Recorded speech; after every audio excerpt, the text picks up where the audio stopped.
भाई जरा पेट्रोल डाल। कितने का डालने का है? अरे टाकी में जितने का बैठेगा उतने का डाल दे। मतलब? अरे क्या मतलब, गाड़ी नया ले जाऊँ 100-200 का थोड़ी डालूंगा। टाकी फुल कर दे, फुल। हाँ हाँ थँक्यू। हाँ हाँ चल चल बाय बाय। हाँ हाँ पार्टी करू आपण। हाँ हाँ भावांनो, नवीन गाडी घेतली. आई शपथ भारी रे.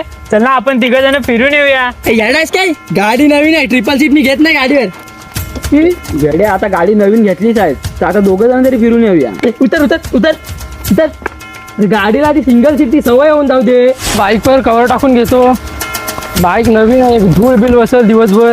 काय रे आधी सकाळी गाडी घेतलीस ना, मग आता धक्का मारता घेऊन चाललास? अरे धक्का मारे ना, अरे जरा गाडीवर चिखल उडत होता थोडासा, थोडी गाडी धुवून आणतो, नवीन आहे ना, आणि परत गाडीवर चालवाय बसलो ना परत घाण लागत। नवीन बाईकच्या चावीला नवीन किचन लावतो, त्याला स्टेटस टाकून घेतो, सकाळी जेवढे फोटो काढलेत ना बाईकचे ते सगळे स्टेटसला टाकतो आणि लिहितो